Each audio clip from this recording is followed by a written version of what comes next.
जब 12 बज जाए तो समझना कि गोविंद का प्रादुर्भाव हो गया। अच्छा, एक बड़ा है कि जीरो बड़ा है? एक बड़ा है या जीरो? क्या बड़ा होता है? हा? कौन बोल रहा है जीरो बड़ा है? एक बड़ा है। जीरो कैसे बड़ा हो सकता है? एक बड़ा है। लेकिन ये जीरो जब संख्या के साथ जुड़ता है ना तो 10 गुना बढ़ जाता है ना?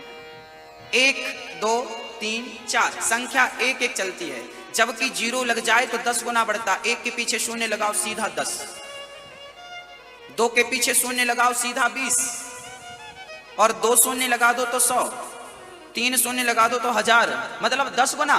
4 शून्य लगा दो तो 10,000, हाँ? मतलब 10 गुना बढ़ता है। एक दिन शून्य को अहंकार आ गया, जैसे आप लोगों को कभी कभी आ जाता है।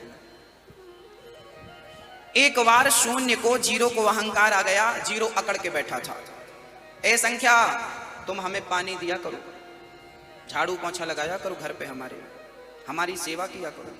संख्या बोली क्यों, तुम इतने अकड़ के क्यों बात कर रहे हो?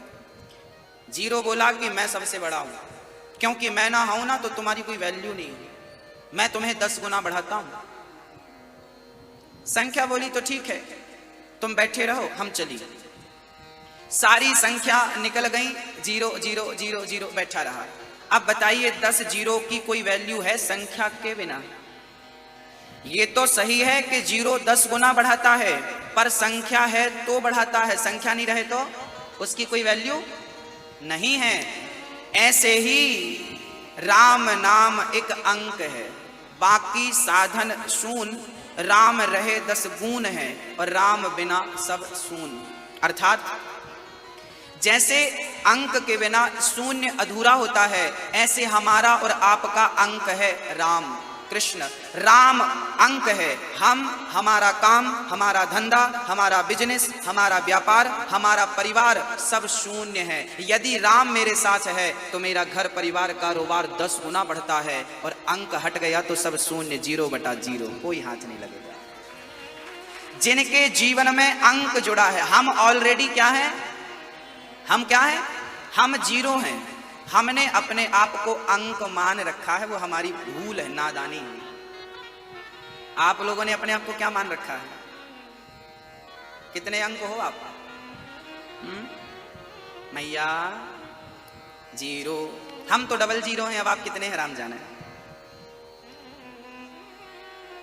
जीरो के आगे अंक हो। अंक हमारा क्या है? राम नाम एक अंक है। राम ही हमारा, जिनके साथ राम खड़े हैं, राम एक, हम 0 10 हो गया और राम निकल गए सब 0।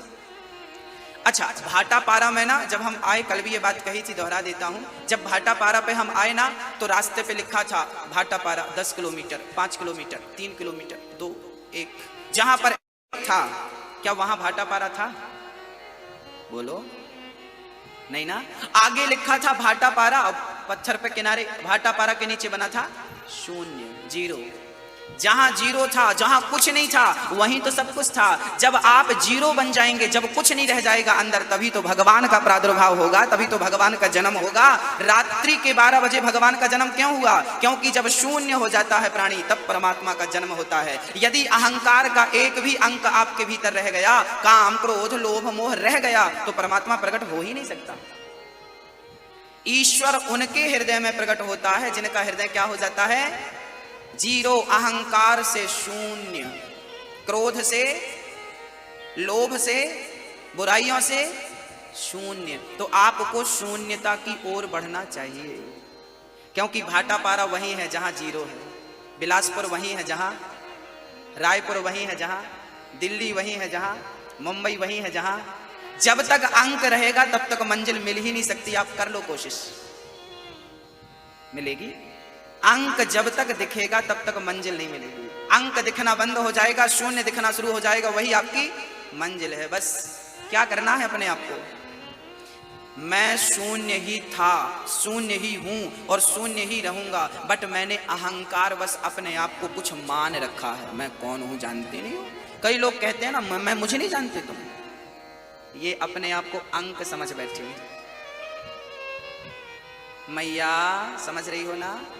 हाँ, भगवान का नंदोत्सव चल रहा है, चारों तरफ धूम चल रही है, आनंद यशोदा बधाई हो नंद बाबा। और जब कन्हैया को जन्म भयो ना मैया, तो नंद बाबा ने सारे द्वार खोल दिए। एक द्वार पर तो रेशमी रेशमी वस्त्र बट रहे थे, नंद बाबा वस्त्र लुटा रहे थे लाला के जन्म पे। एक द्वार पर तो चांदी लुट रही थी, लोग चांदी के बर्तन ले लेकर जा रहे थे। एक सज्जन चांदी के बर्तन झोले में भर के ले जा रहे थे, देखा तो सामने से कोई सोने के बर्तन लिए खड़ा था। भाई सोना कहाँ बट रहा है? बोले दरवाजा नंबर 3 पे सोना बट रहा। अच्छा 3 पे? वो चांदी वहीं फेंका और दौड़ कर गया और तीसरे नंबर के दरवाजे पे खड़ा हुआ। लाइन लगी, नंद बाबा सबको सोना बांट रहे थे। आहा, उसने चांदी फेंकी, सोना लिया, चला आगे चला तो एक सज्जन हीरा मोती बेशकीमती हीरा लेकर खड़ा था। भाई ये हीरा कहाँ बट रहा? बोले दरवाजा नंबर 2 पे हीरा बटा। उसने सोने के बर्तन फेंक दिए और हीरा की लाइन पे लग गया।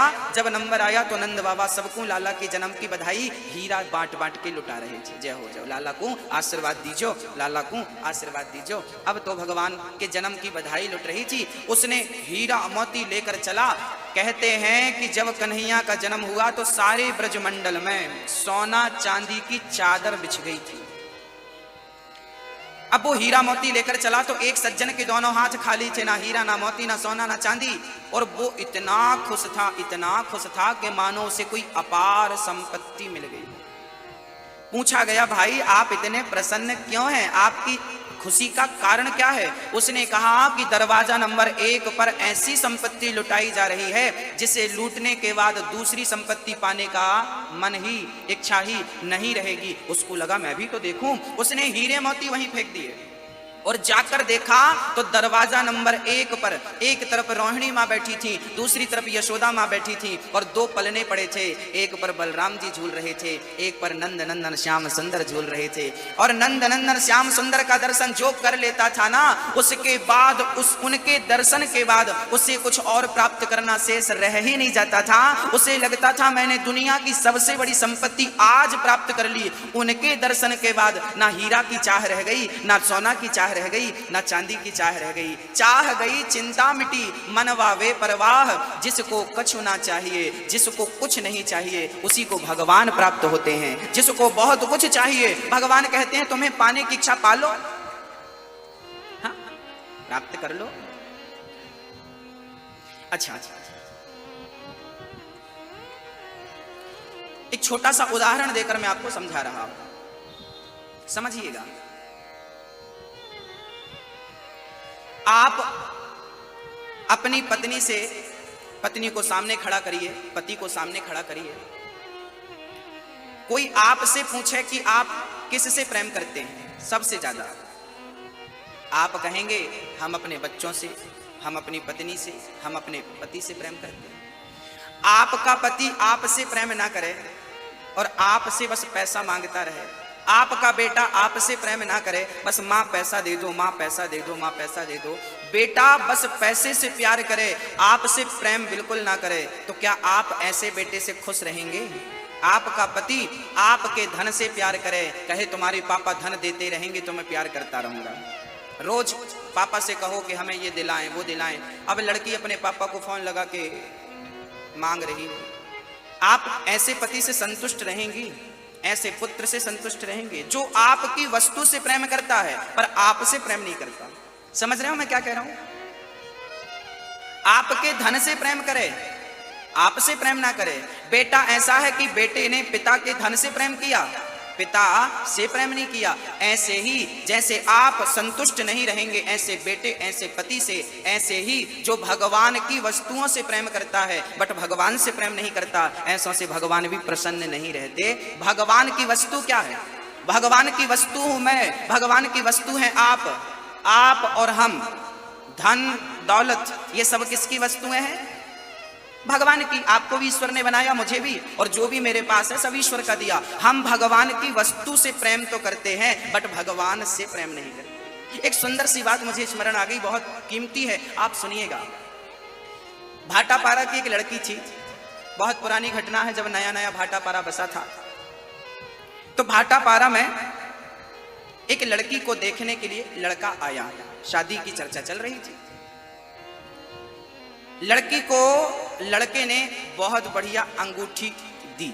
लड़का जब देखता है लड़की को तो कुछ देना पड़ता है, तो लड़के ने अंगूठी दी। अब लड़की ने वो अंगूठी पहनी और सारी सखियों से दिखाया, देखो देखो मेरे होने वाले पति ने कितनी बढ़िया अंगूठी दे रखी है, देखो देखो। सारी सखियों को दिखाया, देखो मेरी अंगूठी, देखो देखो मेरी अंगूठी, कितनी बढ़िया अंगूठी, सबको दिखाया। उस लड़की ने, वहां से एक संत जी निकले, संत ने उस लड़की को देखकर मुस्कुरा दिया। उस लड़की ने कहा, महात्मा जी आपकी मुस्कुराहट में कोई राज छिपा है, आपने हमें देखकर मुस्कुराया क्यों? तब संत जी कहने लगे, बेटी जिसने तुझे अंगूठी दी वो याद रहा, पर जिसने तुझे उंगली दी उसे तूने भुला दिया। कितना बड़ा दुर्भाग्य है। अंगूठी जिसने दी उसे तूने याद कर लिया, पर उंगली जिसने दी उसे तूने, बोलो, भुला दिया कि नहीं? हाँ या ना? आपको बाले कोई देता है ना तो आप बहुत प्रसन्न, देखो मेरे पति ने बाले दिए, बाले दिए, बाले, इतना बड़ा बाला।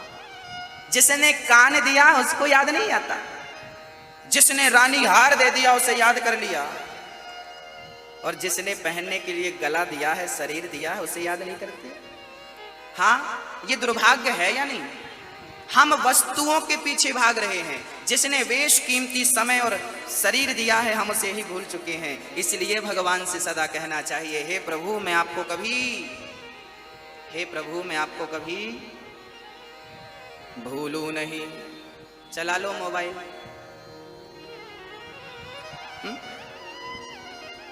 हे प्रभु मैं आपको कभी, हे प्रभु मैं आपको कभी, ऐसी प्रार्थना हमें ठाकुर जी से रोज करनी चाहिए। अभी भगवान का नंदोत्सव चल रहा था, सारे ब्रजवासी दर्शन कर रहे थे, खूब नंद जी नाच रहे थे, यशोदा जी नाच रही हैं, ब्राह्मण लोग स्वस्ति पाठ कर रहे हैं, सारी सखियां आज रेशमी साड़ी सज धज करके गई हैं, और नंद नंदन के आंगन में श्याम सुंदर के सामने कोई पांव में घुंघरू बांधकर तो कोई वैसे झूम रहे हैं श्याम सुंदर के चरणों में। आओ जरा हम भी झूम लेते हैं ठाकुर जी के चरणों में। हाँ, लूट के ले गया दिल जिगर मैं जय जयकार होवे लगी। नंद के आनंद भयो जय कन्हैया लाल की। हत्ती घोड़ा पालकी, सारे ब्रज में आनंद की लहर। उसी क्षण कंस ने पूतना को भेज दिया, जाओ जितने बच्चे पैदा हुए हैं सबन को मार डालो। पूतना मौसी, अभी भगवान मात्र 6 दिन के हुए कि पूतना मौसी भगवान श्री कृष्ण को मारने के षड्यंत्र में सम्मिलित हो गई, और भगवान श्री कृष्ण को मारने के लिए अपने स्तनों में जहर भर लिया। ये पूतना कौन है? बकासुर की बहन बकीस का नाम है।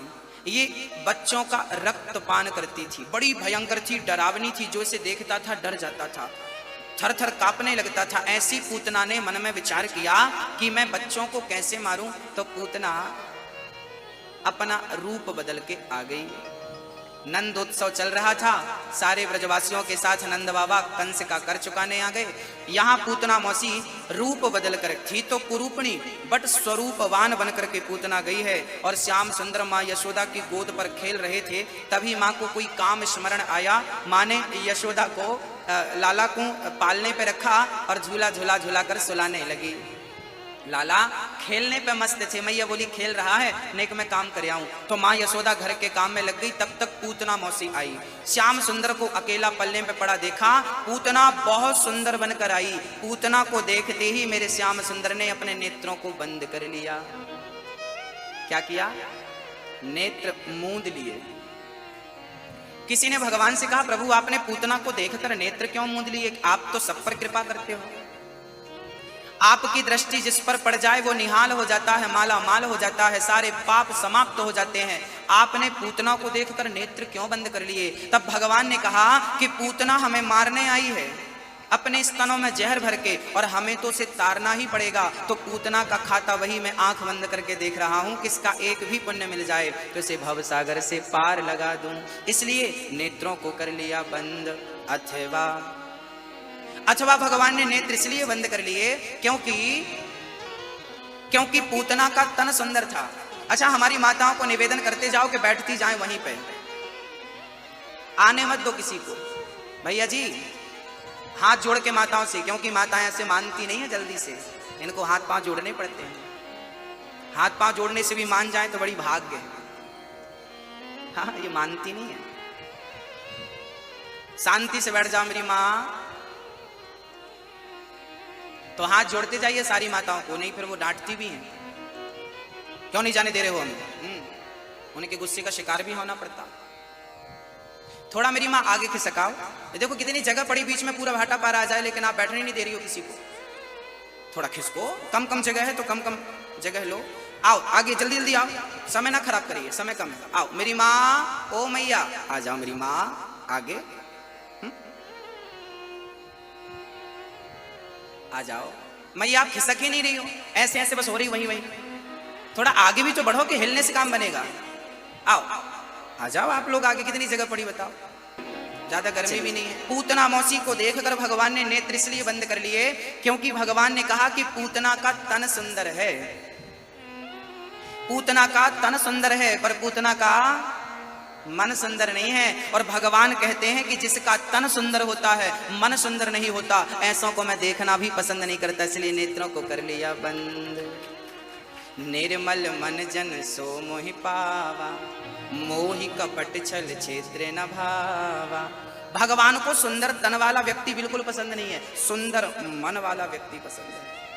आप गोरे हैं, काले हैं, अमीर हैं, गरीब हैं, ईश्वर को इससे कोई लेना देना नहीं। आपका मन कितना बेहतर है, कितना बढ़िया, इससे उनको बहुत काम है। पूतना ने तन को तो सजा लिया, बढ़िया टिप टॉप बन के आई थी, बड़ी सुंदर, ऐसा लक्ष्मी जी को भी पीछे छोड़ रही थी, सुंदरता इतनी थी उसकी। पर भगवान ने आंखें मूंद ली, हम देखेंगे नहीं। इसलिए मेरी माँ, तन को सजाने से पहले क्या सजाना? मन। अच्छा, आप लोगों ने गंगा कितनी बार नहाए? हाथ उठाओ। जिसने एक बार भी गंगा स्नान किया हो हाथ उठा सकता है।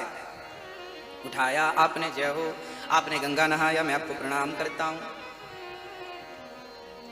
अच्छा, गंगा नहाए, अगली बार कभी जाने का मौका मिले तो मेरा एक छोटा सा काम कर देना।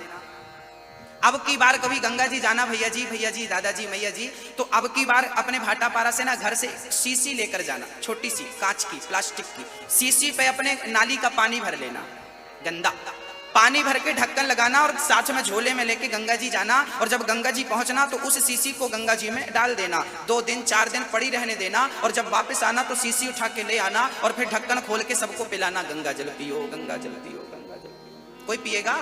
आप पिएंगे? नहीं। क्यों नहीं पिएंगे? क्यों नहीं पिएंगे बताओ? क्योंकि उसमें गंदा जल है।